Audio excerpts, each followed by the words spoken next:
So good evening, everyone. My name is Karen Rollins Fitch, and I am the chair of the City of York Human Relations Commission. Thank you and welcome to the 2020 Diversity Dinner. And we are going to have greetings and a proclamation from our state representative. Oh, she looks really shocked. But she's so apt to do so many things that I'm sure she can do this fill-in for us. From State Representative Carol Hill Evans.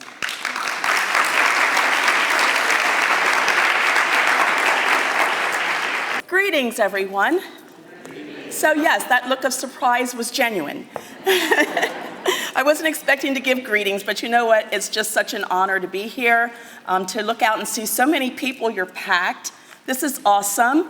It speaks very highly for the organization. And I am prepared with a proclamation on behalf of myself and the Commonwealth of Pennsylvania. The proclamation reads, whereas the House of Representatives of Pennsylvania takes great pleasure in recognizing those organizations which contribute to the benefit of their communities and ultimately to all the citizens of this Commonwealth.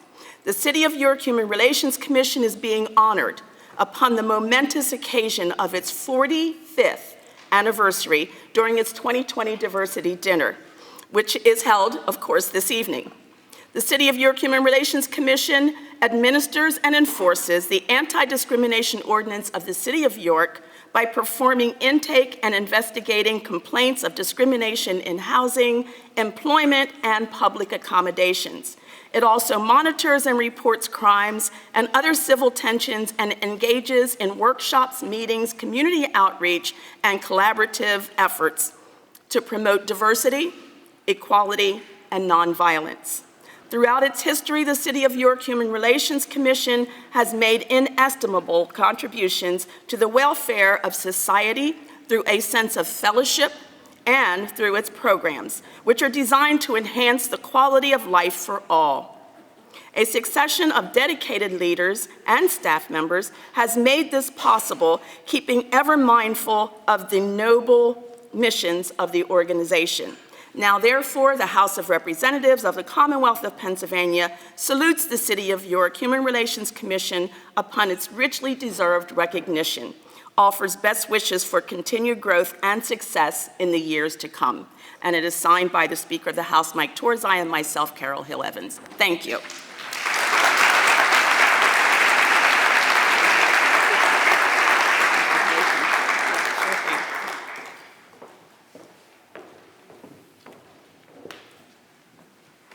So as noted, I want to thank, we have State Representative Carol Hill Evans here. I also see our newest police chief for the City of York. If you can please stand. Thank you.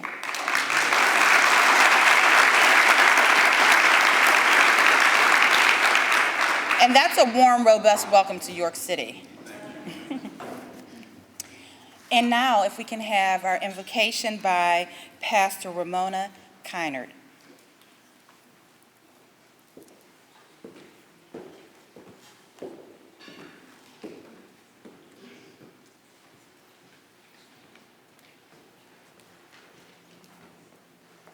Good evening, and let us pray. Most holy and gracious Father, we do thank you for giving us this opportunity to come together as one. We thank you, Heavenly Father, for your creation because you have created us and therefore we are one. We thank you for our sisters and our brothers that are gathered here today, that we might sup together and that we might also get to know one another just a little bit better. We ask you, Heavenly Father, that you, Lord God, will look upon the food that we're about to receive for nourishment of our bodies. We ask you, Lord God, to take out all impurities, that we, Lord God, might have healthy bodies. Father, we ask in the name of Jesus that you also, Lord, will look upon those that are coming up to speak and talk from the heart, that they will just help to lift us up a little bit higher, to come together a little bit more, and to be the people you called us to be. For you said that we are to love one another. Thank you, Father. Amen. Right now, we're going to have remarks from Jayonda Janeda. Rochelle, Director of Enforcement from the Pennsylvania Human Relations Commission.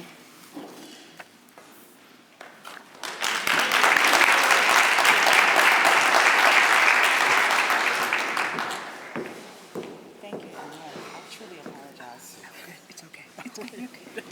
Good evening, everyone. It's so glad to see everyone on this wonderful occasion.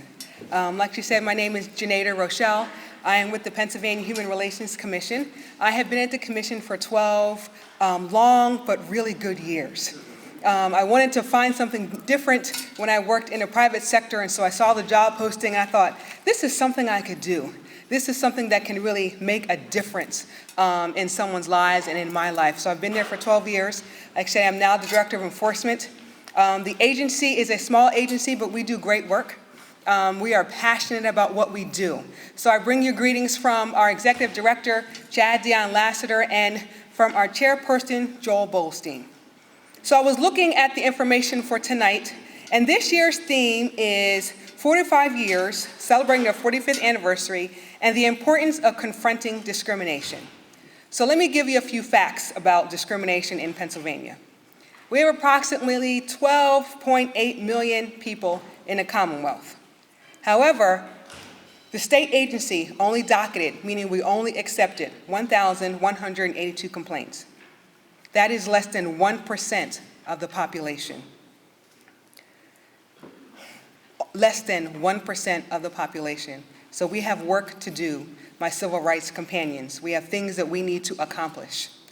Of those that had the courage to file, 25% of those cases were filed on the basis of retaliation, meaning a bad thing happened to them after they already complained. Behind that is disability, then sex and race. Those numbers tell you that collectively, we have a lot of work to do. Collectively, we need to get the word out that we need to end discrimination in this great Commonwealth.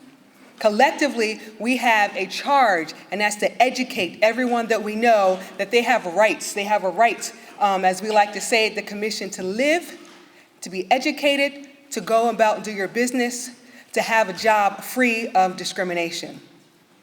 So let me explain some of the things, the good things that we as an agency have done. We recently had a public hearing where a complainant was granted $3,000 in compensatory damages in a housing complaint based on retaliation. As I said, retaliation is the #1 basis. So he already suffered something, and then the landlord did something horrible, tried to evict him. So we gave compensatory damages for that. As an agency, we are charged with a mission to confront discrimination through investigating complaints, as well as through education and advocacy. So in order to do that, we hosted 2 No Hate in Our State symposiums right here in York County. We started our No Hate in Our State campaign in York County in 2018, and we ended it here in 2019.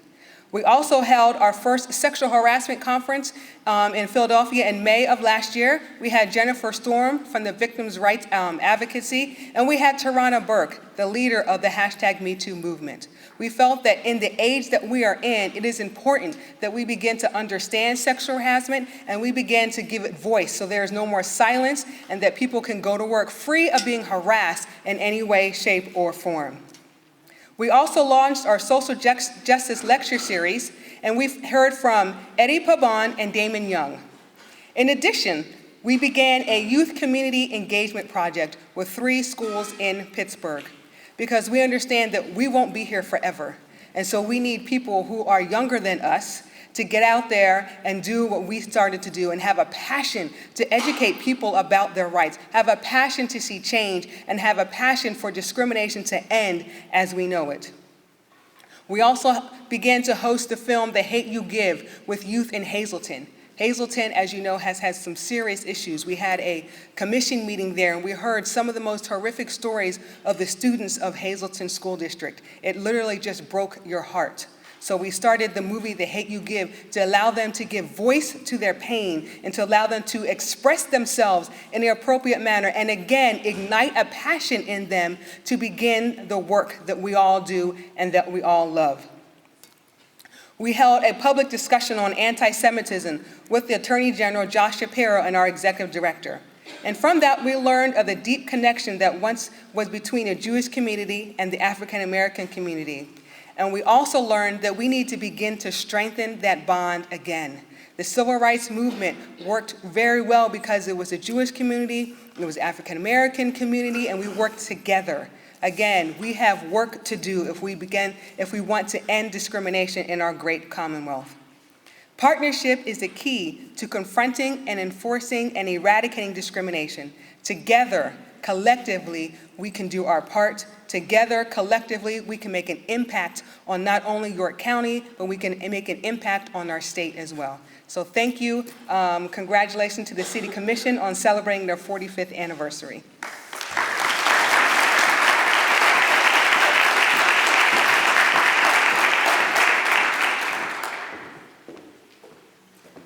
So at this time, I'd like to take a few moments to introduce, well, he is ready. Mayor of the City of York, Mayor Michael Helfrich. I would like for him to come and give us a few words of wisdom, and we appreciate his time. We know he's a very busy man, so thank you so very much for taking a few moments. Thank you, Commissioner.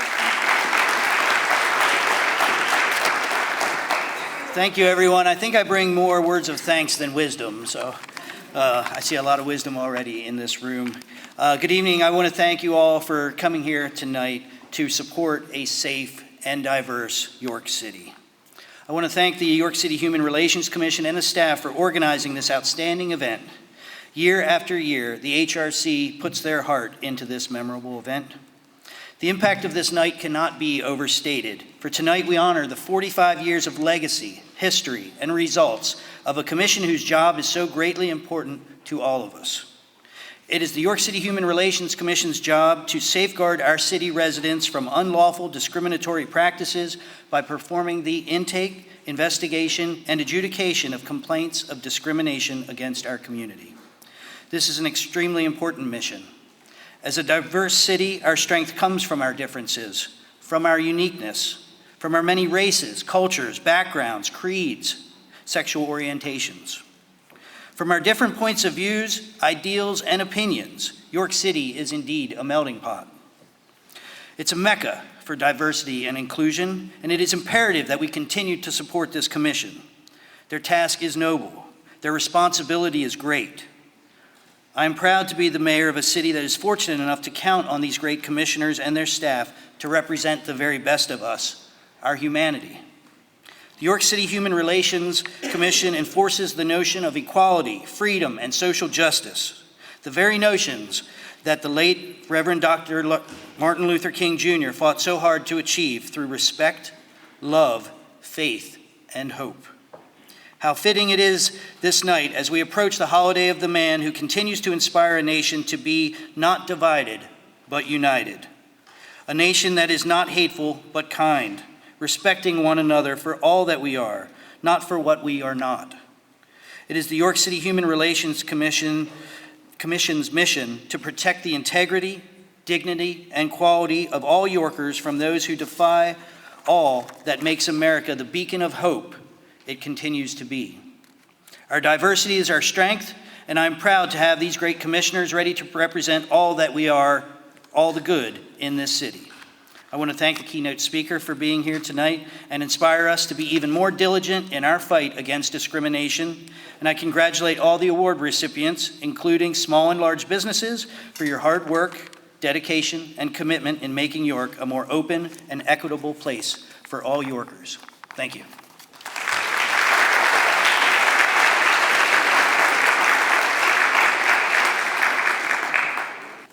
Good evening, everyone. I'm Ken Worthwan. I'm one of the commissioners on the City of York Human Relations Commission. I hope that you took out 5 minutes of your time to look at the PowerPoint presentation. Since this is the 45th anniversary of the founding of the HRC, we put together a PowerPoint that had quotations from Reverend Dr. Martin Luther King about discrimination from his writings and his speeches, along with the history of the founding of the Human Relations Commission in 1974, its evolution, people who served as directors, people who were given awards, and I hope you had time to look at it. So it's my honor to present our featured speaker, our keynote speaker from tonight. Many of you already know her, and I've known Ann for a while. Ann suffered a recent injury, but when I asked her several months ago she would come, and then she had an injury. She said, I've been preparing this for 2 months. Nothing's going to hold me back. I'm coming. So Ann Van Dyke was a civil rights investigator and trainer for the Pennsylvania Human Relations Commission from 1979 to 2012. She worked with communities and schools where hate crimes were committed, where there was tension because of population change, and where racial supremacist groups were rallying and recruiting. Ann also conducted police community relations training for municipal police departments. She often worked as a team with the Pennsylvania Police Department, Pennsylvania State Police, the U.S. Department of Justice, the Pennsylvania Office of Attorney General, and the Pennsylvania and U.S. Departments of Education. She has sponsored 11 refugees from Vietnam, Bulgaria, and Afghanistan, 6 of whom were her foster children. Since retiring from the state, she never really retires.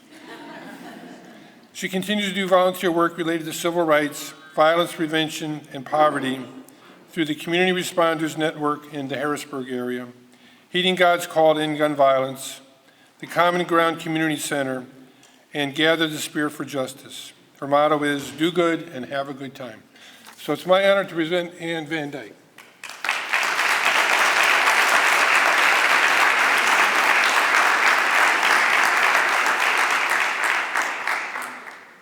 Good evening, folks. I'm going to sit in a minute. You have to turn it on. Oh, I have to turn it on. Well, you Okay. may want to sit because you got to I speak will. directly to I will. I just wanted to stand for a minute and say, I look like I was run over by a train, but actually what it was a canvas grocery bag that I caught my foot in, broke my shoulder in 2 places, sprained my hand and knee and foot. Thank you for the sympathy. And as I laid there on the floor waiting for the EMTs to come, I thought, I'm still going to York.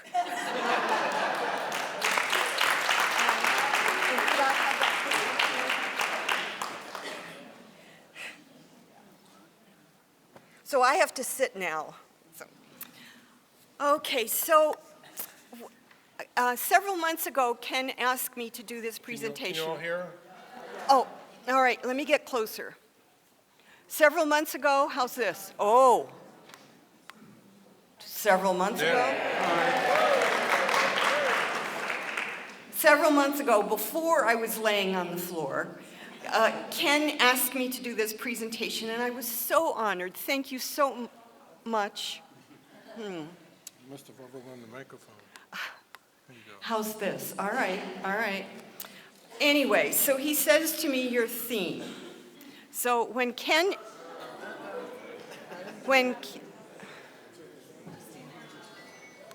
Okay, go ahead. When Ken asked me to address the importance of why is, oh dear, oh dear, oh dear.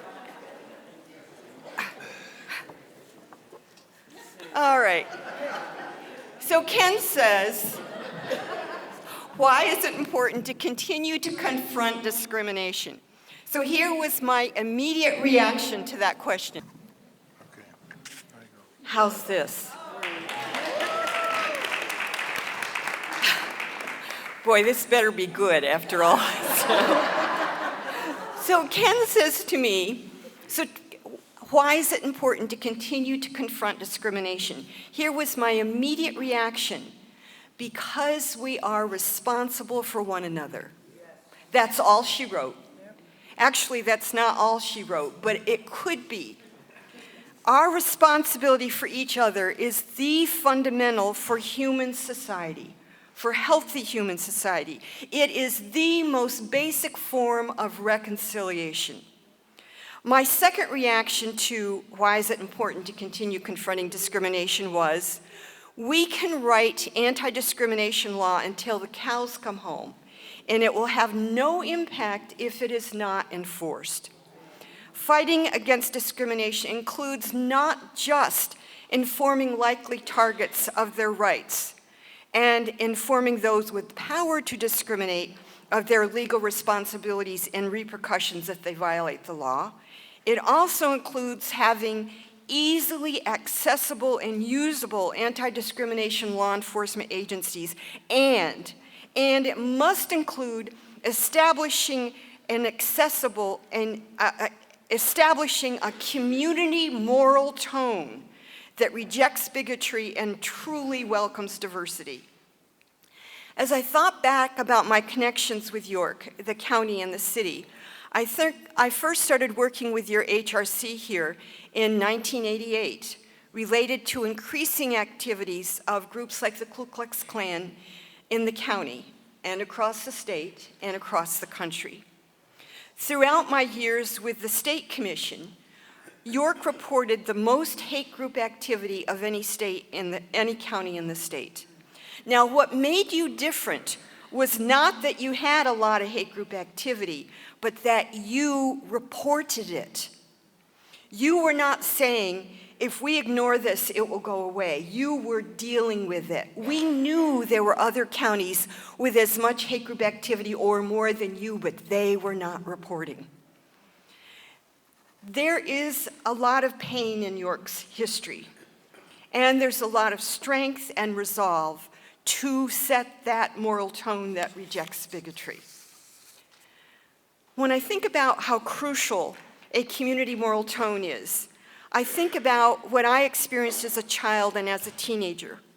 I grew up in a rural, church-going community in northern PA, as far north as you can get without falling off the top of the state, where there was no racial or ethnic or religious diversity.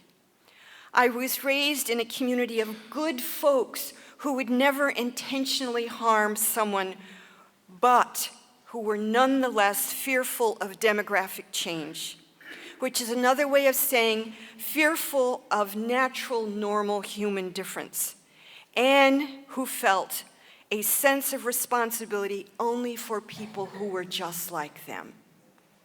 That's how I learned that cultural isolation, along with the lack of a self-examined life, are destructive to self, to the community, and inhibit the nation's healing.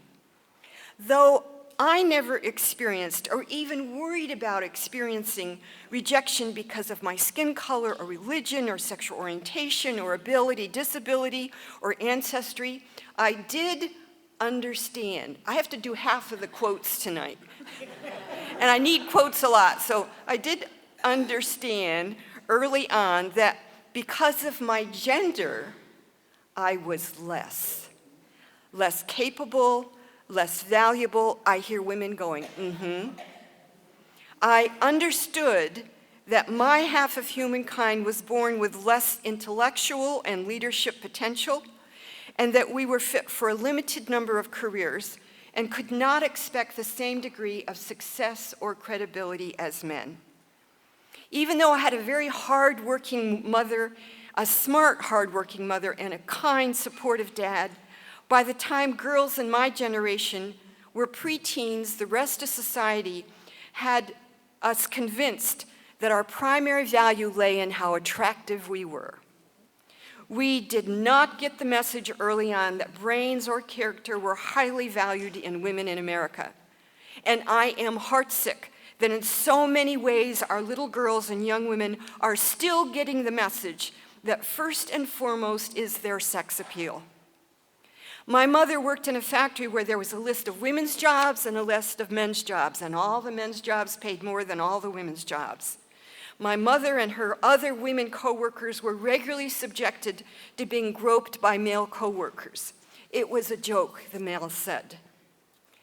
It amazed me how often I experienced unwanted, unsolicited, extremely offensive sexual advances when I was on the road, and all the harasser knew is I was a civil rights investigator from the state. Those advances did not happen because they wanted to start a sincere, mutual, romantic relationship. It happened because they wanted to put me in my place. And sexual harassment was the easiest and the most socially acceptable means of demeaning and intimidating a woman, and it still is. Thank goodness for the Me Too movement, but do not think that took care of the problem. It shed some light.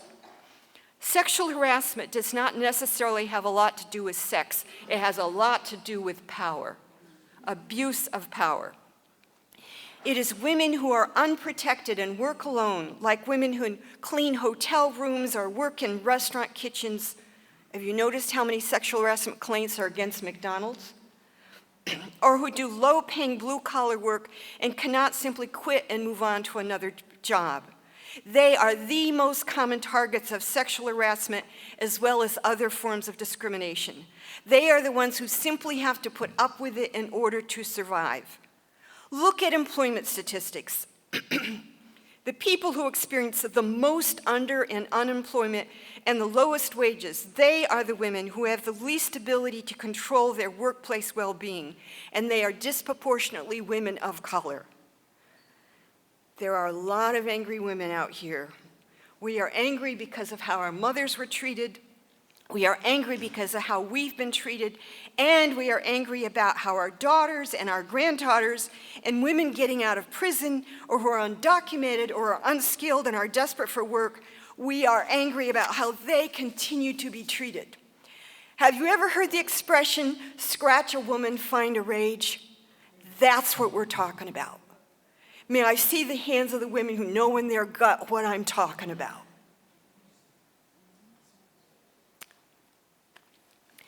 Very fortunately for me, the feminist movement found me in college, and I learned that a feminist is a person who believes that people's values, strengths, weaknesses, and role in life are not defined by their plumbing.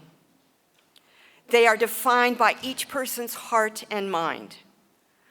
Later, I would learn that gender was indeed a bona fide occupational qualification for some work. Wet nurse and sperm donor. That's it.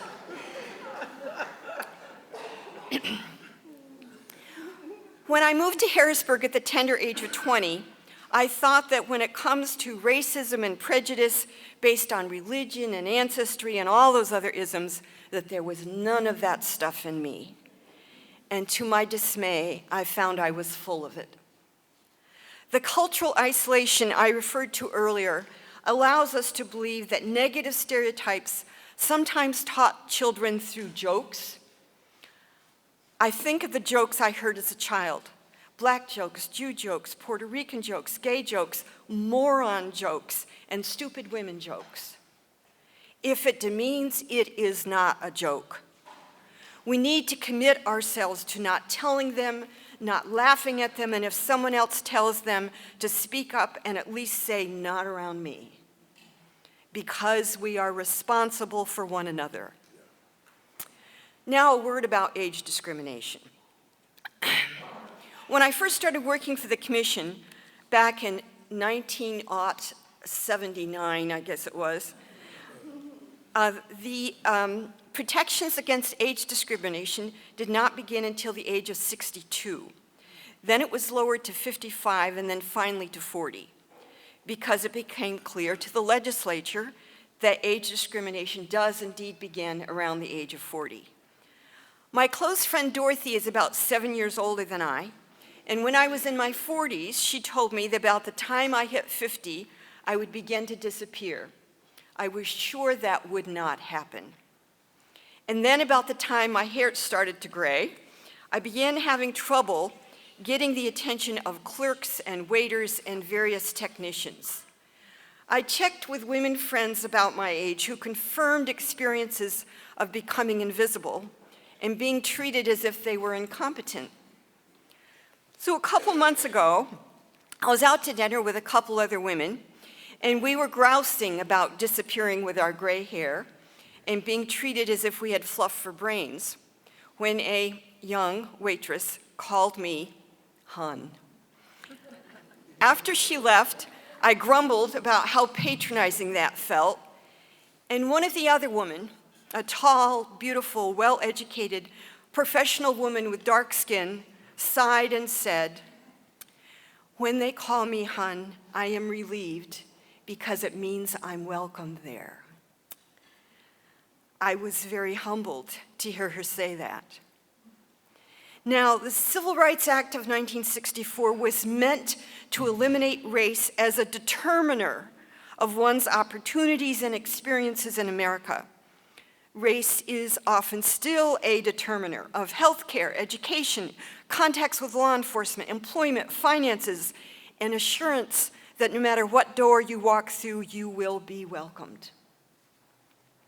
We are all ethically called to be monitors of the application of all civil rights laws and only give our business to places where it is clear everyone is welcomed, because we are responsible for one another. Particularly during the last 4 years, nationwide, we have seen a marked increase in the acts of bias in public places against the others, the other skin color, the other religion, the other sexual orientation, the other ancestry.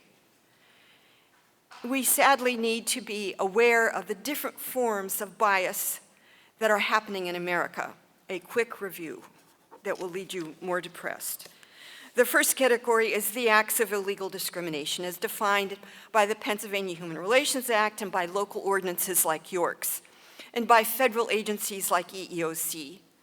These laws generally address employment, housing, education, and public accommodations. And we are all here to acknowledge that there was a lot of blood and sweat and tears shed to get those laws passed. And they still have holes in them, and they still need stronger enforcement. The second category are hate crimes. Hate crimes criminal acts motivated by hate towards certain immutable characteristics of the victim. In Pennsylvania, our hate crimes law is called the Ethnic Intimidation Provision of the Crimes Code. It provides for a penalty enhancement and moves a penalty up 1 degree in the Crimes Code if there is clear evidence the crime was motivated by hate. In Pennsylvania, the list of protected classes is mighty short. Race, color, religion, and national origin, way too short. Here's what we know about hate crimes. They are message crimes. The message is to everyone who is similar to the victim. They are more violent than other types of crimes, involving more harm to person and to property. They occur increasingly in and around the victim's home. They are tremendously underreported, and they often spawn copycat crimes, and both the victims and the perpetrators are disproportionately young. The FBI refers to the largest group of hate crime perpetrators as thrill seekers. They are groups of white teenage boys who do not belong to a hate group or a gang, do not commit their crime out of a deeply invested hatred, but commit their crime for a social thrill and bragging rights among their peers. Their targets are often places of worship.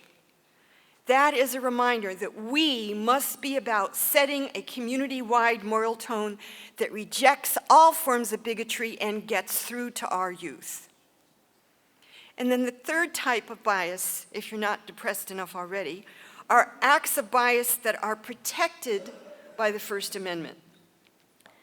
In so many situations in this country, hate speech is constitutionally protected speech.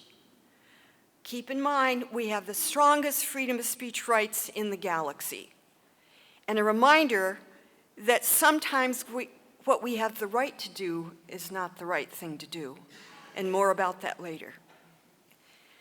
When I first got in the business of chasing neo-Nazis around Pennsylvania in the late 80s, and you know, I didn't chase them, I would just, when they would show up, I would show up later. It became clear to me that the number and the variety and the public activities of white supremacist hate groups were increasing dramatically. And though a hate group could throw a whole town on its ear overnight, and though their targets would be impacted by that hate for years, it became clear to me that organized hate groups were not the problem. Hate groups are a symptom of a larger and a deeper problem. and that is the fears and the biases in the hearts of mainstream Americans off which they feed. I remember speaking in a rural church in the mid-90s to a group of white folks who asked for a presentation because someone had distributed KKK recruitment flyers in their area. But when they talked about what they feared, they talked mostly about illegal aliens. I was tempted to ask if they were fearing Martians or undocumented immigrant earthlings, but I knew who they were talking about. So I asked, how many illegal aliens do you have around here? This many. None. They had none. But it was not necessary to have any of them around to feel hostile and fearful about them, because they had already heard about those people. Sometimes all that hateful ideology needs to take hold is to be repeated enough and to go unchallenged. Sometimes that hateful ideology is repeated by hate groups. Sometimes it's repeated by elected leaders. And sometimes it's repeated by our neighbors and coworkers and friends. Our silence, whether it's in response to some hate graffiti on the overpass or in response to when a friend tells a racist joke at the water cooler, our silence is the welcome mat for hate. We are responsible for one another. Another word about speech. The rough cut of our First Amendment rights goes like this, and this is the court speaking. Speech that incites imminent lawless action is illegal. It's not protected. So if someone were to write or to say, meet us at 6 o'clock tonight at Market Square and we'll go burn down something, that is illegal speech. It's not protected. What tends to be protected is speech that may indeed be highly offensive, but is in the form of opinion. It's opinion that tends to be protected, as in we think, we believe. We believe that only white Anglo-Saxons should be allowed to live in the US, that kind of speech. So then what do we do? The solution to hate speech is speech. It's our speech that affirms equality and nonviolence every day. Goodness has freedom of speech rights too. And speech comes in so many forms. The other day, I walked across the street in my townhouse development to the mailbox stand. And I saw standing there at the mailbox a neighbor, I assumed he was a neighbor, that I didn't recognize. I'd never met him before. He was a dark-skinned man, and when he spoke, he had what I believed was an African accent. And he said to me, and he was new to me, he said to me, I am so glad to see you. I just said to my wife the other day, we haven't seen the grandmother recently. And he said, that's my door over there. You ever need help, you come and knock on my door. Well, I just thought that was the kindest thing ever. And as I turned to walk back to my house, I'm thinking, why in the world does he have any reason to care about me? And then my eye caught the yard sign in front of my house. It says, we don't care where you're from, we're glad you're our neighbor. He cares about me because the speech in front of my house said, I care about him. Those yard signs are mighty powerful. Please get them. It is so critical to speak and to listen. And we can't listen if we don't know any of fill in the blank. Any Muslims, any immigrants, any Russians, any Latinos, any people with different skin colors, or people who use wheelchairs, or who are Jewish, or have Asperger's, or are gay, or are trans. When we listen, we become more fully human, and the lives of the other just might become a little easier. A picture comes to mind. It's a huge iceberg, and at the top of the iceberg, the only part that is seen above the waterline is are the violent hate crimes that come to the media's attention, or public rallies of racial supremacist groups, or hateful graffiti in a community park. That's the stuff that we tune into. It's above the waterline, while we are being most careful not to look below the waterline where the foundation of hatred in America lies, in the acts and beliefs of everyday people, like denial of white privilege, jokes that demean others, anti-immigrant attitudes and practices, Eurocentric curriculums, the school-to-prison pipeline, believing that we are post-racial, being blind to housing discrimination, English-only initiatives, insisting I am colorblind, not believing others' experiences, and the silence of good people. So I need to say a word to white church folks, my people, so I get to talk hard to them. White church folks are the only demographic that does not have a history of being victims of hate violence because of their race or their religion in their sacred places. How many times just in the last couple years have we heard of Jewish and Muslim congregations in worship being massacred? And Black Christians have always been in danger in their holy places. In November, the FBI began publicly stating that they expect white supremacist hate violence will increase during and because of the 2020 election, and it will be directed at the houses of worship of Jewish, Muslim, and Black Christian congregations. White church folks have no idea what that feels like. To my fellow white Christians, I need to say, cultural isolation allows us to stay separated from people whose experiences are different from ours, and allows us to think nothing is more important than what happens to us, and maybe even allows us to think God loves us best. White church folks, we have been talking the talk and we have not been walking it. And then to all of us, our responsibility extends beyond those people who are most like us. To all of us, let us not limit justice work to writing laws and creating commissions.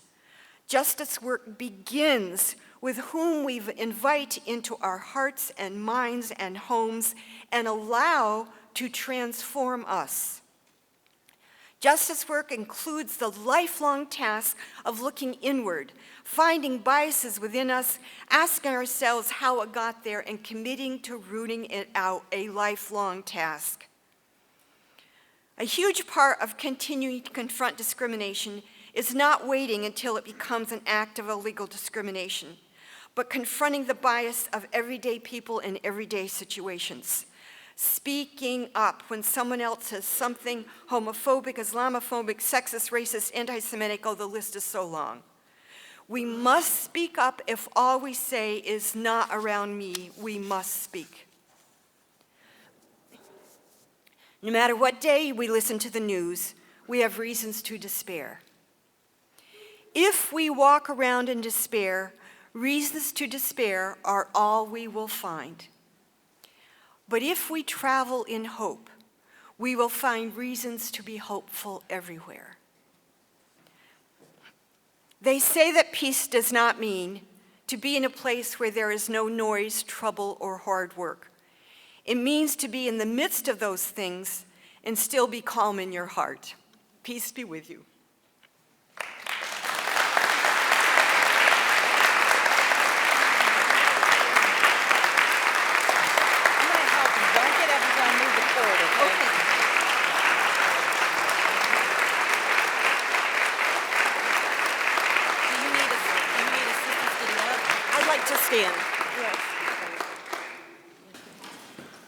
Let me just say, as a follow-up to what Ann had to say, I belong to another committee called the Community Responders Network, which is a committee of the Confronting Racism Coalition in New York County, which has been around for almost 2 years. You probably heard of that.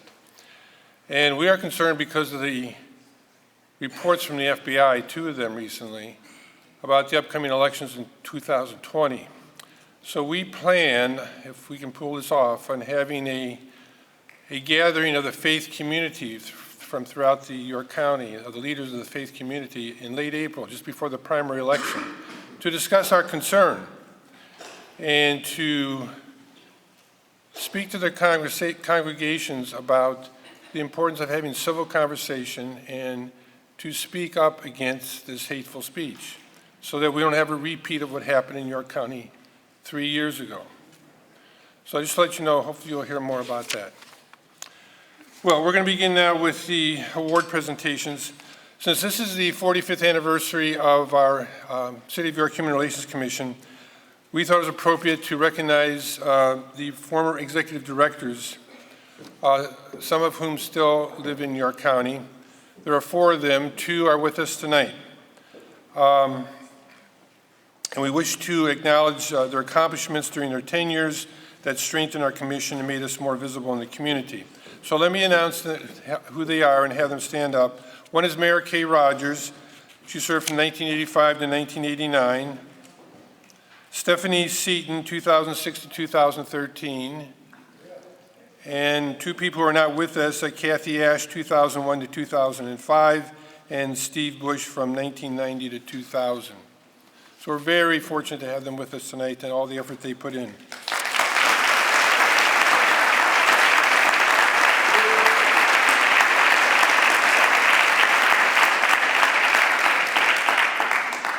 So during this period of more than 20 years, these are their accomplishments. Medium and large businesses in New York City were personally instructed about Articles 183 and 185 of the codified ordinances of the City of York, which define the laws regarding fair housing and human relations and its implications for their businesses. The Commission has also obtained funding from the Mayor's Office and the City Council for its budget for a full staff and comprehensive training through the Pennsylvania Human Relations Commission. A policies and procedures manual was written by one of the commissioners during this time, directors.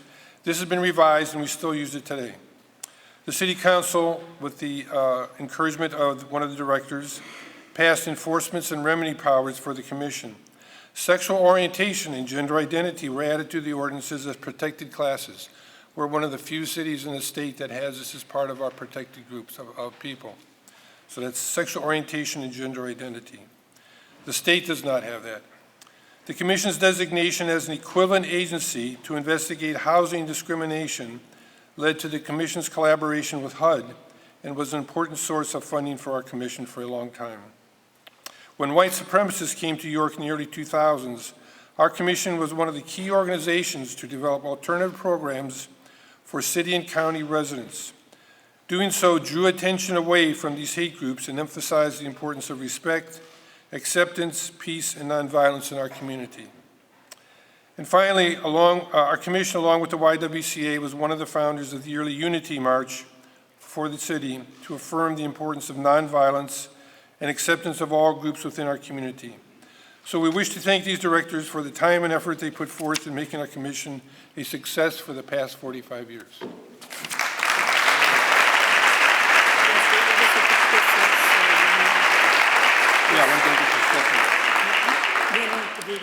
Oh, so this is what the certificate, we have a certificate of appreciation. This is what it says. For the contributions made during your tenure as Executive Director of the City of York Human Relations Commission, and for the efforts made towards respect, acceptance, peace, and nonviolence, which strengthened the Commission and made us more visible in the community, given during the 2020 CYHRC Diversity Dinner, where we celebrated 45 years of confronting discrimination in service to the City of York, signed on the 15th day of January 2020 by Karen Rollins-Fitch, our chairperson. Each of the directors will get a certificate of appreciation.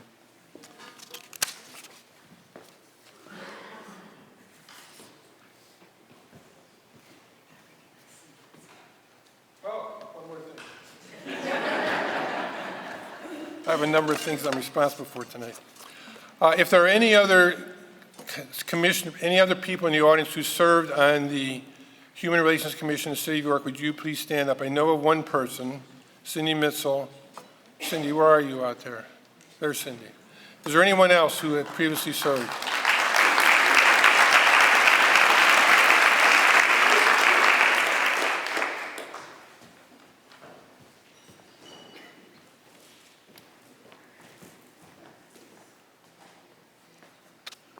Good evening. Is this working? Yes. Thank you.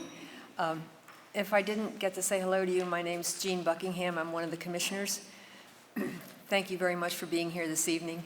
Our first award is the Frederick Holiday Award, which is given to, as you can see in your program, a member of the community who has contributed quite a bit over his years in the city of York. And this is given in honor of the former superintendent of York City Schools, Frederick Holiday, who was the first African-American superintendent for our district. The award this evening, as you are well aware, is being given to Robert Lambert. The brief biography in your program couldn't possibly convey the contributions Robert Lambert has made to promoting diversity in our community, from his earliest employment at Martin Library to his current role as the president of York County Libraries. Mr. Lambert has combined a love of what a library is with an understanding of what a library can be. And because of this passion and vision, the York County Library System reaches throughout the county into the smallest villages and forest communities to ensure that every individual has access to the riches of a free public library. This drive for equal access doesn't develop in a vacuum. It takes a leader such as Mr. Lambert to nurture a culture of inclusivity and equity evident in every corner of its main branch downtown to the smallest auxiliary library. It is this sensitivity to others which may have prompted this gentleman to promote the Libraries Feed, a nonprofit designed to facilitate libraries' involvement in fighting child hunger. The same spirit inspired the establishment of a library and computer resource center for low-income housing residents while involved with the York County Housing Authority. Mr. Lambert, your dedication to York through your dedication to the libraries moves the whole community closer to the values of this commission. It is an honor to honor you. Thank you.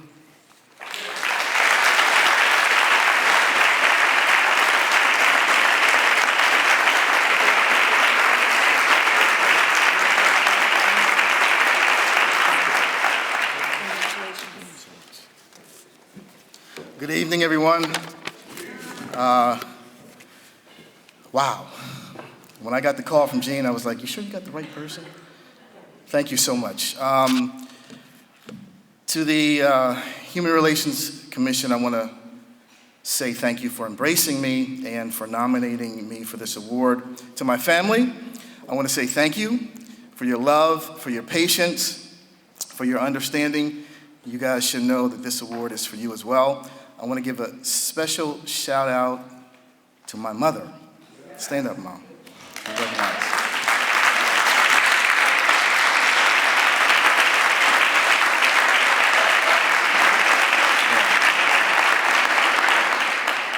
Mom, I want to thank you for your inspiration, for encouraging me to walk in the spirit of love, compassion, service, and leadership.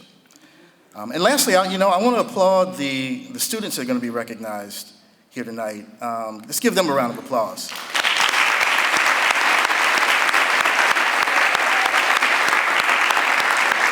I think it's incredible what they do in their schools and among their peers. So thank you again for this award, and thank you so very much.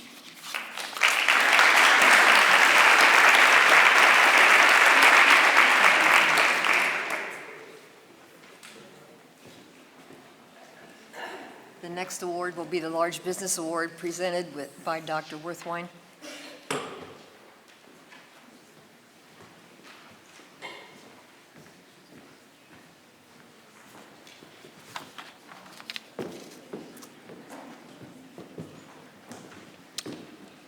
The Large Business Award is presented to a local business which maintains a significant workforce in our community, while at the same time exemplifies the goals, values, and practices which the Commission promotes, which are public health, safety, general welfare, and interests, by assuring equal opportunity to all individuals. The City of York Community Relations Commission wishes to thank WellSpan Health for its ongoing support of our annual diversity dinner. The organization's generosity has made it possible to recognize several high school students this evening and previously as recipients of the Lewis Atwater Award and honor each with a scholarship. This year, we are proud to honor WellSpan Health with our 2020 Large Business Award in recognition of the organization's commitment to cultural competency for its employees, patients, and communities. WellSpan is distinguished by its dedication to creating an organizational culture where the best and brightest from any background feel respected, are treated fairly, and can excel in their chosen career, and for its award-winning collaborations with community partners to address social determinants of health, and its pledge to eliminate healthcare disparities here in central Pennsylvania. Under the new leadership of Kimberly Brister, who is Senior Director of Talent Acquisition, Diversity, and Inclusion, a 21-member steering committee has established WellSpan Health's new statement on diversity and inclusion, has recommended important updates to the organization's patient rights and responsibilities in support of its diverse workforce, and perhaps most important, has initiated an organization-wide conversation about the importance of uncovering one's unconscious biases. Guided by the committee, the organization is actively redesigning its implicit bias training to ensure all team members are equipped to support every member of our community, and to continue to further diversity in the makeup of the organization's 19,000-member workforce. Some other initiatives are the NOMI initiative, and they have interpretation services 24/7, including, which covers 67 different languages. The organization has also set out to improve inequities that systematically and negatively affect vulnerable populations. With its multidisciplinary team, it will set and achieve annual goals to address healthcare disparities. WellSpan is committed. WellSpan has also given $221 million of community benefits provided to the community in 2019. Also, WellSpan has earned the Hospital and Health System Association of Pennsylvania's Living the Vision Award for improving health by addressing housing insecurity for our community's most valuable, vulnerable populations. So we highly commend WellSpan for striving to make every person feel welcomed, respected, and valued, and developing strategies and partnerships to make our region a healthier place to live.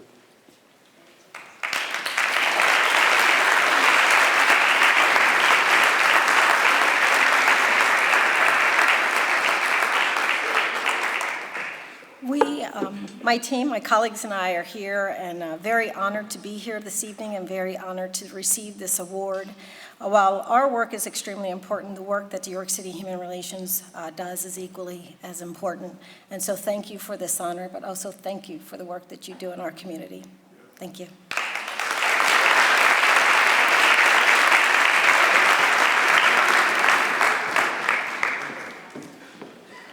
The next will be the Small Business Award.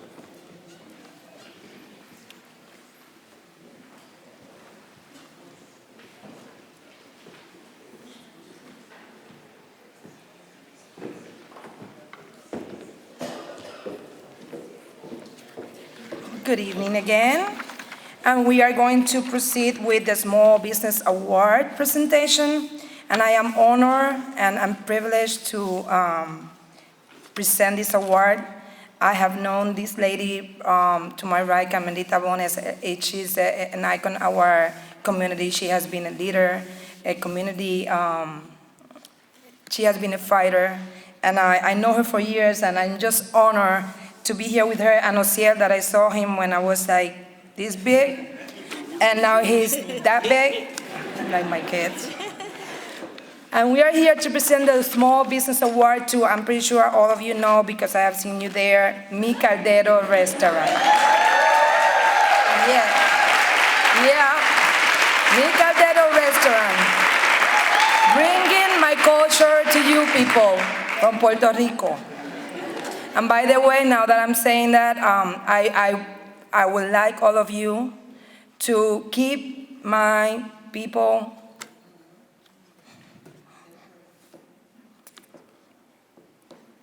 from Puerto Rico in your prayers. They're having a very tough time right now. They're going through very rough times, knowing that our families are sleeping in the backyards, in the parkings of Walmart, Home Depot, and that they have lost what they have built for their whole life is very hard.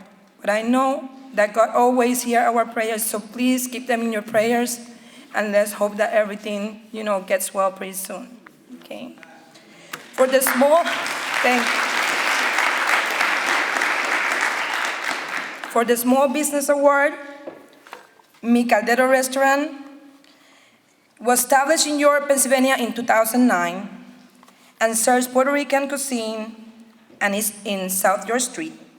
The business began with a collaboration of mother and son, Carmelita Bones and Osiel Bones, and they have no previous professional cooking experience, but that didn't stop Carmelita and Osiel to keep on moving forward and making the first cooks for the Hispanic Food Festival held in 1980 at the Cristo Salvador Church. And here they are with a big restaurant known by everybody in New York. Since those early days in 2009, when Carmelita rose at 4 a.m. to cook with only 2 other employees, the business has grown to a staff of 12 in the forefront of the city's ethnic food and dining. Osiel Bones is proud that his business can bring all of your diverse populations together through the universal language of food. Here we are presenting an award for Mi Restaurante, Mi Caldero, Carmelita Bones and Osiel Bones.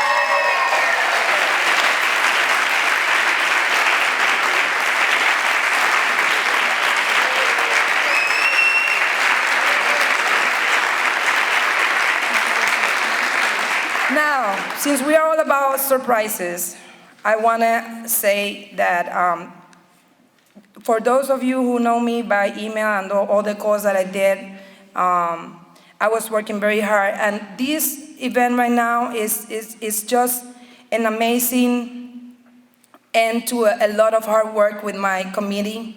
And as we were doing this event, we got people from the community to come forward, and as you can see, we have a full event full of members of our community that really care about one another.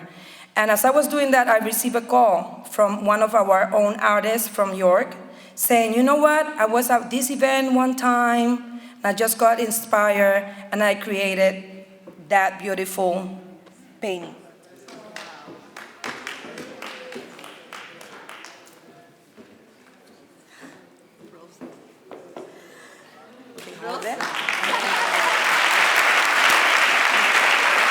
So, Mi Caldero was made by our own Rosa Luz Catedral. Stand up.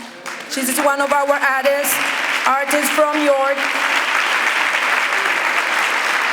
And she says, I created this painting during a plein air event in May of 2019. While I was painting on the sidewalk across the street, I was greeted by Osiel Bones and treated to some delicious treats, such as shrimp empanadillas, by his kind and loving mother, Carmen, who is also my friend. Their welcoming and nurturing actions demonstrated our true Latino heritage and values. As I painted, I met many members of your community, including doctors, nurses, families coming out of the Wellspan Community Health Center at the Clairvaux building, youth heading to programs offered by the Crispus Addicts, officials heading to their appointments, fellow artists and community residents. I found myself embraced by love and support. I believe my painting captures warmth, excitement, and the flavors that I experience. It is with great gratitude and appreciation that I dedicate this painting to Mi Caldero Restaurant. So thank you for the donation.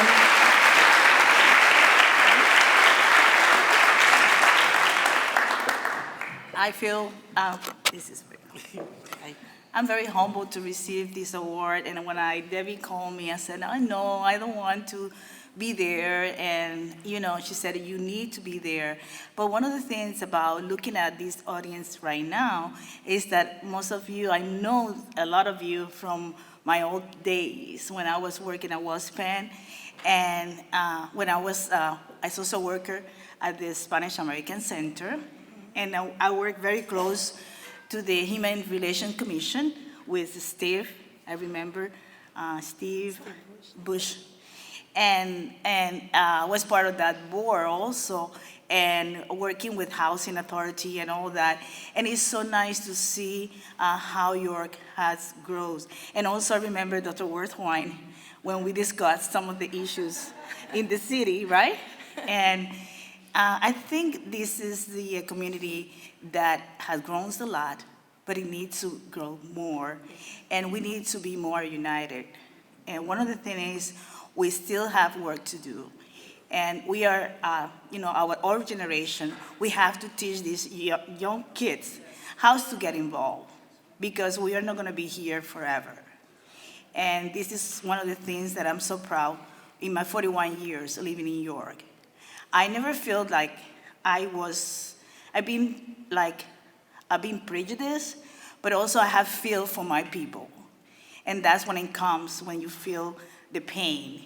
And one of the things also, talking about Mi Cordero, I love to cook, and this is something that is, when I see Sharmini or cooking, and she comes from her country, it's our love to show people how can we be united in our with our culinary skill. And this is a way for us to say welcome. And I hope you continue to support Mi Cordero. Thank you.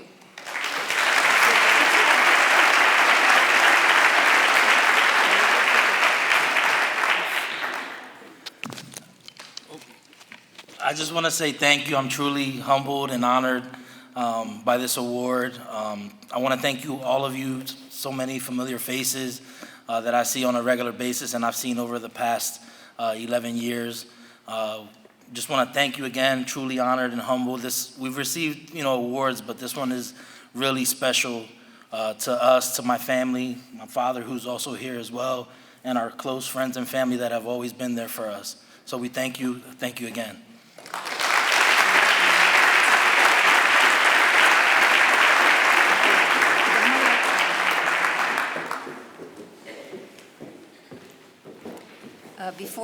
Before the student awards, we have one more, should we say, adult award. This is the Human Relations Commission's Legacy Award, and as you can read in your program, this especially recognizes individuals who, through their participation in both the commission and activities throughout the community that had to do with the eradication of racism and upholding our values, have committed a good deal of their lives to this pursuit. The commission recognizes Stan Sexton as its 2020 Legacy Awardee. It is unfortunate that Mr. Sexton could not be present tonight due to his current physical challenges. For many years, Stan Sexton was one of the faces of the City of York Human Relations Commission. Over 25 years as a commissioner meant countless hours devoted to meetings, interviews, public functions, advocacy, and outreach. And this citizen continues to give back to his community even now as a commissioner, having returned from retirement to rejoin the commission in 2013.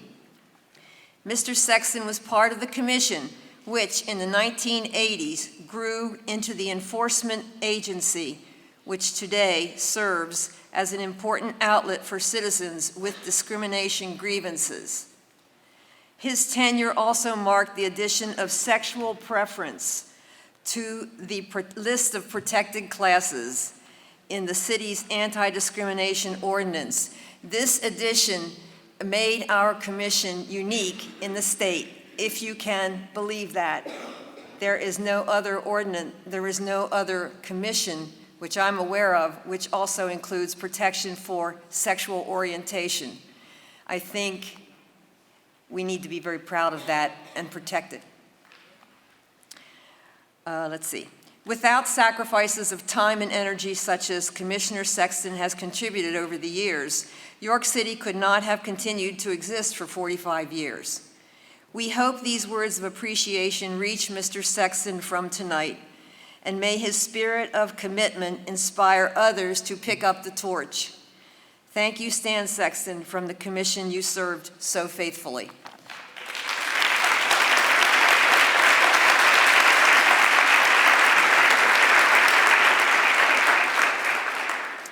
We'll begin now with the Lewis Atwater Awards for students, beginning with the award to the student from Central High School. Commissioner Rhodes. The Lewis Atwater Awards, I'm sure you read in your program, but this has been a longstanding tradition commemorating a student from William Penn High School who in the late 1980s lost his life on the field, football field, during a game. And this award recognizes his character, which was quite fine. I happen to have the privilege of having taught him. And he was often commended by his coach, Coach Jeff Ruby, as a very fine gentleman. So this award is our way of remembering him.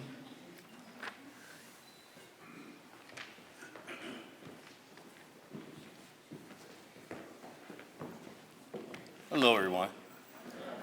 Did Ann leave? Yes. Oh, man. I wanted to tell a story about Ann. First time I met Ann, I was working with the commission in the 90s, and Steve Bush asked me, he said, you got to come and meet this lady. He said, I want you to meet her. She's really something. And he said, her face is on the website for the neo-Nazis. She was listed as they hated her. They wanted to get her. So I'm thinking I'm going to meet this woman that's going to be, you know. I walked in the room and he said, this is Ann. I seen this little grandma. I said, that's Ann? That can't be Ann. He said, that's Ann. But I was so shocked. I was like, all right. Well, my stereotypical thinking made me think that she was going to be, and she was very soft-spoken and very direct and very passionate. And she inspired me a lot. Ann was very, very determined in this area. Somebody to get your picture put on a hate group website and still not be afraid to come out in the open is phenomenal. And she inspired me greatly. Because the one thing I can't forget about Ann, I never forget going home telling my wife about it. We went to lunch, and for dessert, Ann had a candy bar. And Ann ate the candy bar with a knife and fork. And I'm sitting there looking at her, and she's just cutting away and talking to me, and I'm thinking, it's a candy bar, Ann. Eat the daggone thing, pick it up. But then she got me involved in school spirit programs, and back then when Ann called, you answered. You know, when Ann called, you were going. So we did a lot of spirit programs together in the high schools, and it was very rewarding. So she's somebody that's very inspirational in my life, and I really owe a great deal of gratitude to her. So now, you ready? This is Allison Boyd. Allison Boyd is Central York High School, my alma mater. See, that's why she's anyway. She displays her faithfulness to the ideals of this award, especially by her work with Central's Youth Activism Committee and Special Olympics. The activism group supports learners with cognitive disabilities. Allison is the co-president of the committee this year, working with the co-president who is a learner with intellectual disability. She started a Twitter page for the United Track and Field Team, the student commitment to those who may be overlooked and bullied by the lobby of Spread the Word Inclusion Day campaign. Boy, I screwed that up. But anyway, Allison has overcome personal challenges involving changing homes and schools and the lessons she's learned about herself by channeling her actions to perform on behalf of others in meaningful ways amongst our young people. Ladies and gentlemen, Allison Boyd.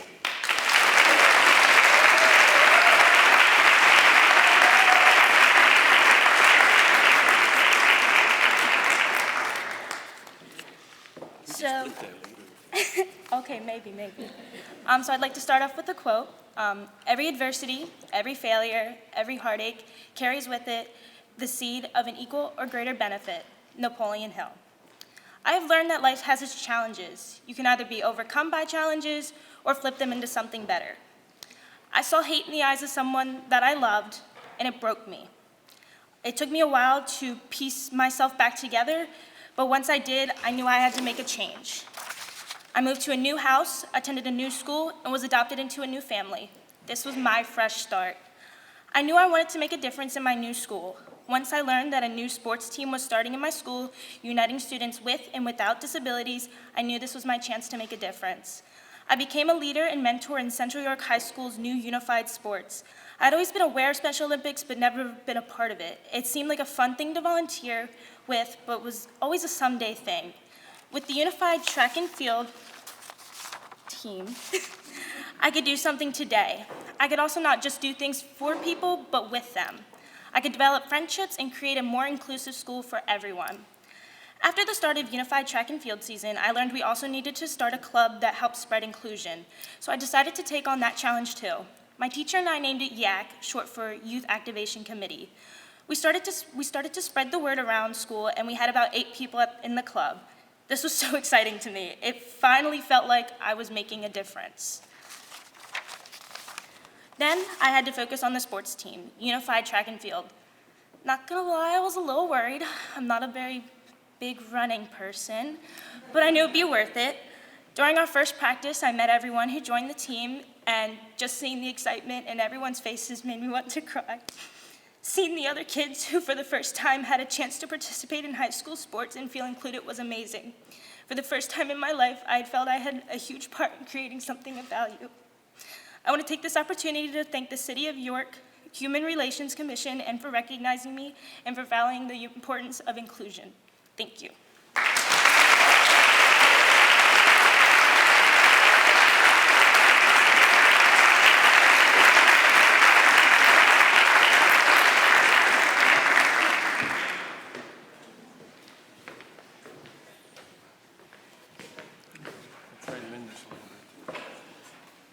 I'll give you a couple seconds. Good evening, everyone. For those of you who don't know me, my name is Harold Myers, and I'm a member of the Human Relations Commission. I'm one of the newer members. I've only been involved for about 3 years, and it's been a real rewarding experience. Tonight, I'm here to introduce you to Sydney Grimm, who's a senior at Northern High School. Sydney is in the top 5% of her class and is an active advocate for human rights, serving as the president of Northern's Gay Straight Alliance. Sydney is very well-rounded. She's a member of school orchestra, which we kind of share. I was in the orchestra when I was in school. And she's a very talented artist. Her counsel writes that the student is an advocate for human rights in respectful, non-divisive ways. Sydney partnered with the classmates Author and Illustrate, a bilingual children's books in French, which is available on Amazon. So everybody run right out and buy that. Sydney's book is also a group of bilingual literacy books being sent to refugee camps around the world. Throughout this effort, the student is already having a local and global impact. So welcome, Sydney Grimm.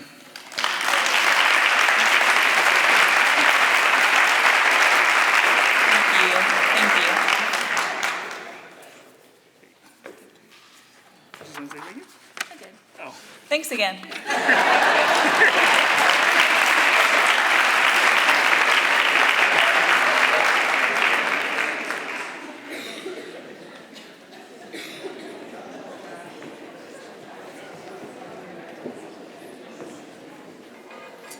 Good evening. Halima Koroma is a senior at Dallastown High School. She has demonstrated her commitment to celebrate diversity at her school through many activities. Because of her involvement in Black Student Union and Student Council, Halima was picked by her administrators to help with the beginning stages of the Diversity Club. As part of a 10th grade citizen project, Halima focused on the problem of discrimination against African Americans as being the result of people not having been exposed to the culture. Because of this realization, she advocated for an African American Studies course at her school. Having been chosen as vice president of her student council as a junior, Halima ran for president for her senior year. Although she was defeated, she felt happy to have been considered qualified for the position by so many of her peers. Ladies and gentlemen, I introduce to some and present to others, Halima Kuruma.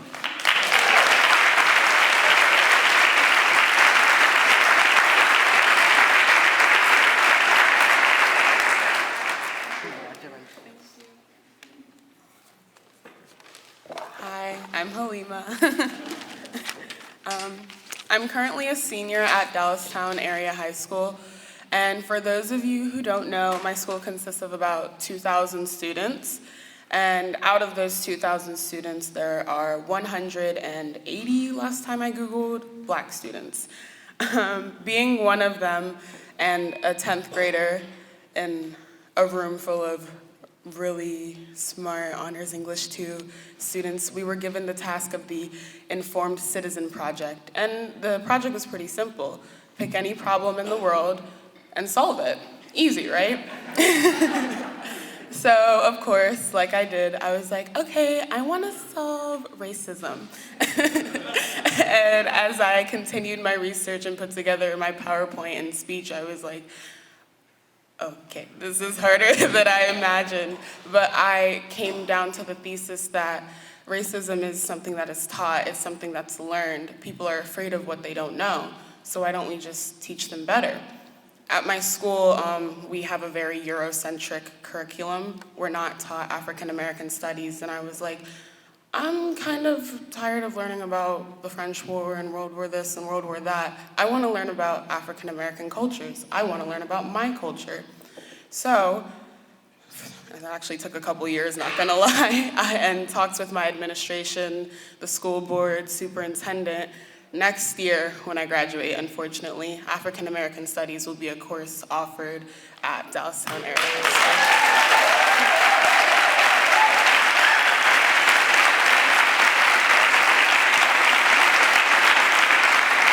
Thank you. But I don't want to stand up here and just talk about myself. I want to use this platform to be a reminder. I want it to be a reminder to adults to listen to the youth when we gather up the courage to speak up. I want it to be a reminder to say hello to your neighbor, to learn about them, just to be a reminder to love one another, to be kind, to take time to understand each other. Because if we didn't, the world would be pretty boring. So thank you.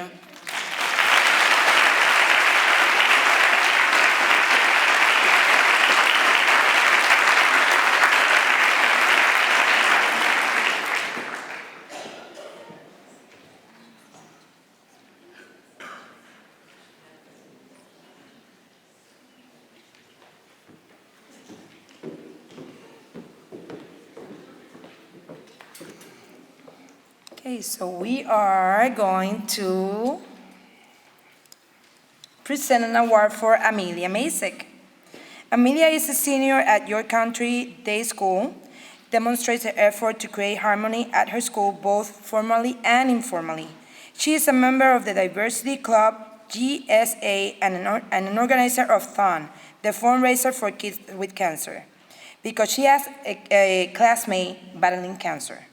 Amelia has taken on a role in Thon's leadership, aiming to reach a higher goal. Informally, Amelia has worked to overcome a reluctance to lead, but her teacher says this student found her voice, especially through Thon.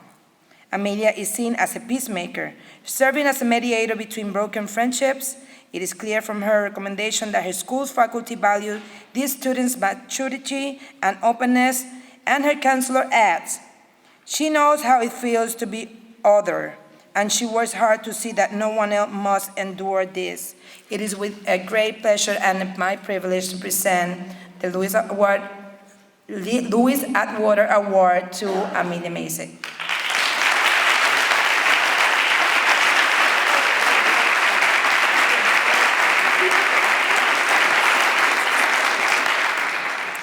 Hello. I didn't plan to say anything tonight, but I'll say a few words.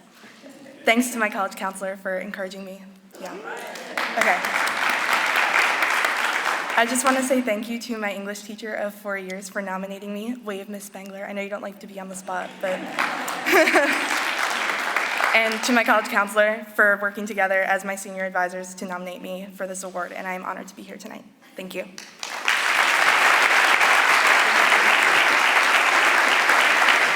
Now that Amelia is giving kudos to her counselors, I want to please motivate you and encourage all high school counselors to nominate students for this award. This is very important to us.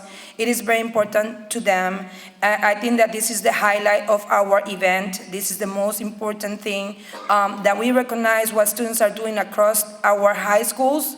And we should encourage our students to get involved and do the right thing. And counselors, please, please nominate students. We had 15 nominations this year, 15. We could only award 7 students, but we just want to let you know the Human Relations Commission cares and value all of our students and all of the nominations. So as last year, we're going to continue to visit the high schools, and we're going to present a certificate of participation to the students who were nominated but were not selected this year. So it was a great experience last year. We will continue to do that, and next year, let's do more students. And we need sponsors for those as well. So please, everybody, get together and let's welcome and celebrate our students' efforts and contributions to our community.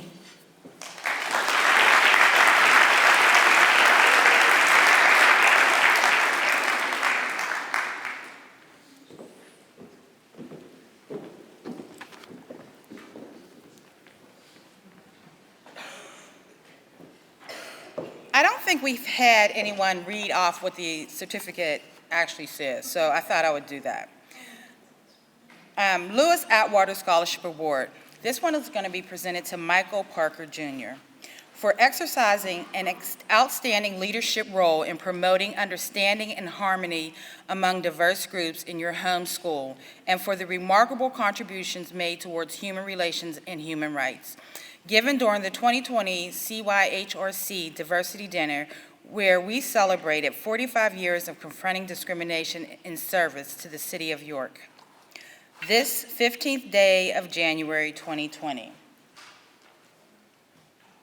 So I also need to let you know, because of our student leader sponsors, we are also able to give them a small donation towards the offsetting some of their costs with graduating from high school. So we just wanted to make sure that people are aware of what our student awardees get.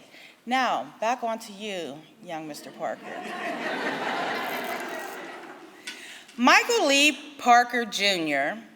is a senior at William Penn Senior High School. And gang distinction, all you William Penn Bearcat people can, because I know I see a lot of you out there, all right. Gained distinction by the success with which, when his former high school closed, he made the transition to his current school. This young man engages with many activities which allow him to experience the diversity of the student body, including football, gospel choir, dance company, and QWOP at the YWCA, through which he coaches Little League football. I heard you at the winter concert, and you really can sing, so if you need somebody, call upon him. I just wanted to let you know that. The first year at William Penn, Michael choreographed and performed a dance demonstrating the devastation of domestic violence. He is a member of the Accountability for Life, an organization which mentors at-risk adolescents using an athletic-based platform. His counselor attests to his always imparting kindness and knowledge to younger team members. Mr. Michael Parker, Jr.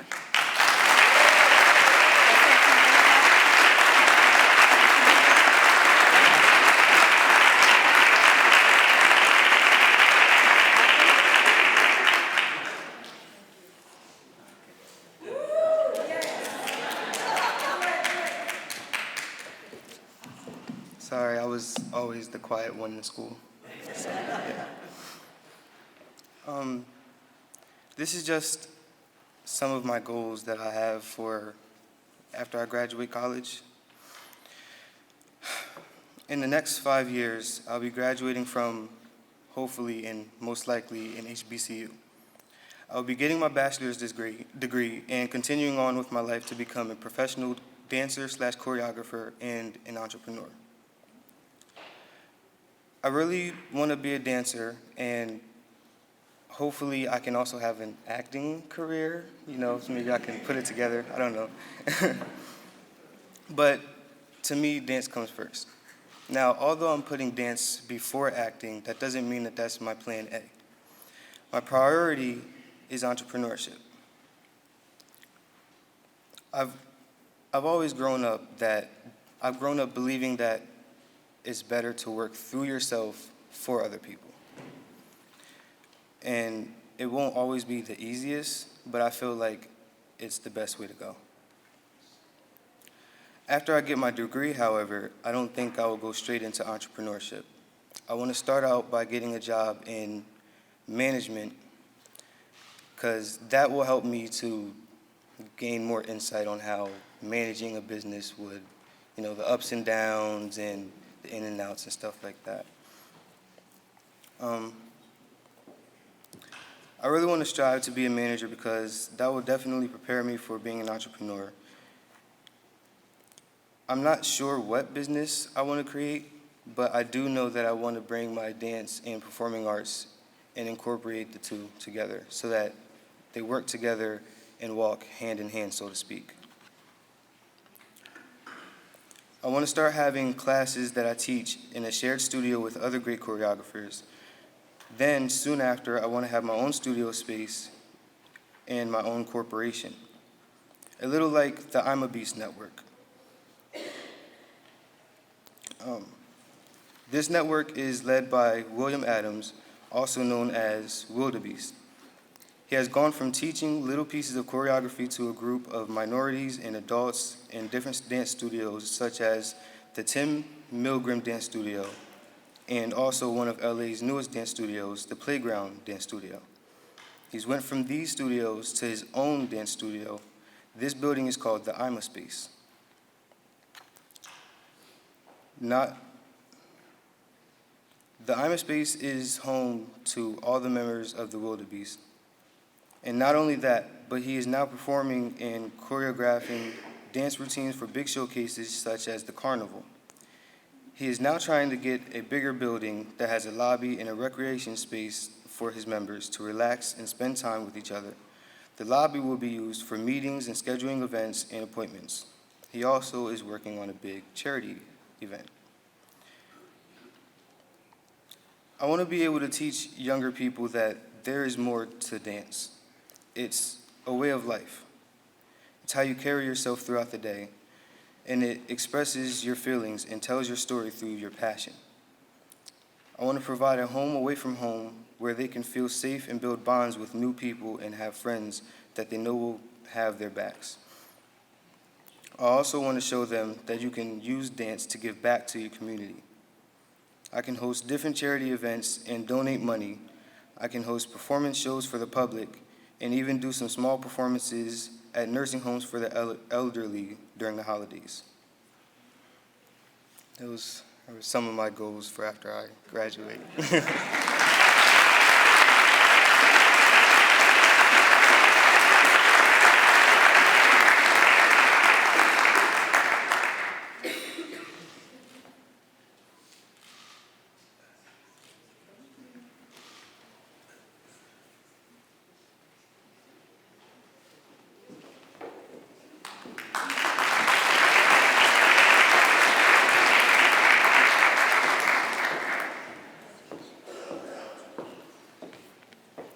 Good evening and welcome. My name is Commissioner Cheryl Chronister, and I'm with the HRC Commission. It is my privilege and my honor to introduce to you Travis Weaver, a senior at the Northeastern High School. Travis has advocated for the disadvantaged since 5th grade. As Travis is a child of deaf adults. He entered school as an ESL student by the 5th grade. He was motivated to share American Sign Language with his peers. This motivation has continued through his high school years, leading Travis to perform American Sign Language for many school events, including at graduation, in which nearly a deaf peer was part of that graduation. Because of his outreach, Travis has gained the respect of his fellow classmates who have chosen him to be a student representative to the school board. At a Diversity Day assembly, he performed American Sign Language through music so as to increase acceptance among all diversity groups at the school.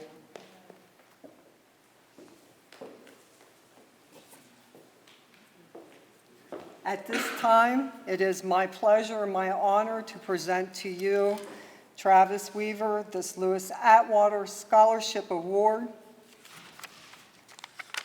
and something good here in the envelope, and a $100 check also presented to you by the HRC. Congratulations.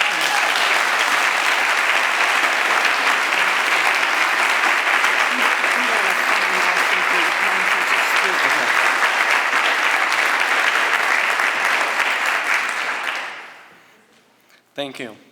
I wanted to briefly just thank some of my teachers and as well as my parents. To my parents for teaching me how to move my hands and make beautiful words that express emotion through my face, my hands, and the rest of my body. So thank you for that beautiful lesson. To my teachers,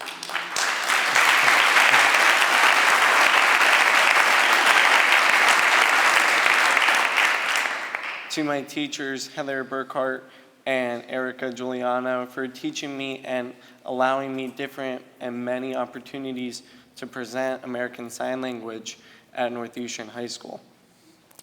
And I would like to thank the peers and classmates of my school for allowing me and presenting my language that's not spoken or heard, but rather visual. So I once again thank you everybody for this award, and thank you to the commissioner for presenting me with this award, and thank you to my parents and teachers. Thank you.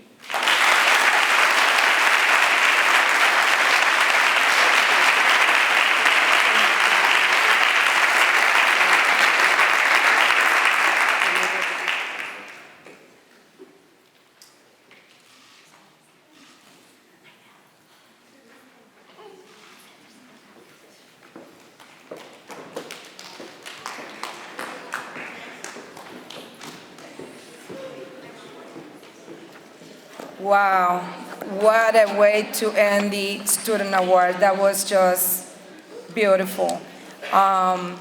We are about to end the program, but we don't want to do that without acknowledging and thanking all of our sponsors. Thanks to their willingness to be partnered with us again this year. For those who are still with us from before and the ones that came new, we want to thank you. Kingsley Construction, UPMC, WellSpan Health, and Your Traditions Bank for being our grant sponsors this year. Thank you all for your contribution, and you pretty much made our student leader, Lewis Atwater Award possible. We also want to thank the legacy sponsors, Community Progress Council, United Way of York County, and York County Community Foundation. Thank you for your support. Community partners, Democratic Party of York County, Express Employment Professionals, Fulton Bank, City Council Henry Nixon, York Area Housing Group, York College of Pennsylvania, and York County Economic Alliance. Thank you for your support. We want to thank also other sponsors that no contribution is too little for us. And believe it or not, by you coming in and buying your individual tickets, you are also a major sponsor of this event. You are our partners. This year we have grown big time because we didn't have big time. But let me tell you this is a dream come true for me. And I just want to thank with my heart the chair of this commission, Commissioner Karen Rollins Fitch, for believing in me and for trusting me. But I also want to thank two special people that are in my planning committee, which are Commissioner Ken Worthwine and Commissioner Jean Buckingham. They were my angels, my supporters, the one that had to listen to me when I was stressed or when I was crying. It was a very long, painful, but such a rewarding process, because I see all of you here and this place looks so beautiful, and we are all gathering and sharing all these experiences and presenting awards to people that have worked very hard in our community, and it's just a blessing for me to be part of this process. So without you, I would have never made it possible. But I also want to thank Idea Center, Pennsylvania Human Relations Commission, thank you for your support, the York City Council, Teamster Local 776, John Properties, and I also want to thank Friends of City of York, Human Relations Commission friends, Sandra Grove, Henry Nixon, Ken and Sue Worthwine, White Rose Community Television. But I want to, in this particular segment, I want to say thank you to a young lady who just graduated from college and who's working 3 jobs just to make sure that she has to provide for her home, and that she was able to do these beautiful awards. I'm just going to show you Mr. Stan that's not here. She made this herself. This sculpture was made from her creativity. It was her idea. We just gave her the theme. We met with her, and she just gave us a beautiful award for our Small Large Community Award and the Legacy Award. And she's here, and she wants to be sure that you support her work. She's trying to make it, and you did a wonderful job. Gabriela Porteles, please stand up. They're beautiful. We appreciate everything. Thank you, thank you, thank you. You did amazing. Last but not least, if you see those wonderful arrangements on your table, those were made by one of our, I call it now my own, because she was amazing through the whole process. She helped us in every way that she possibly could. Sue Hunter Worthwine, the owner of Harwood Nursery. She has a wonderful nursery. You have to go and see that place. We were amazed by the amount of trees and everything that she had there. And I just told her, I have this dream, I saw this, and she said, by the way, I was thinking about the same thing. So it was like a confirmation of a heartfelt, beautiful decorations that we want to make for all of you. So thank you, Sue, for the decorations, for everything that you have done for us. Without your help, it would have not been possible. Just a minute, everyone, before you leave, let me just do the final closing. I think we were all inspired by our students. Thank you. Thank you to our students and all the work that these young people are doing for us old seasoned people who have been in the trenches for a while. We have something to look forward to. So thank you. And thank you to our sponsors who have assisted in providing for our students. Thank you. So make 2020 the year that you make your stance and you clear your thoughts and you clear your actions and your deeds on how you look and think about other people. So have a good evening, have a safe year, and thank you.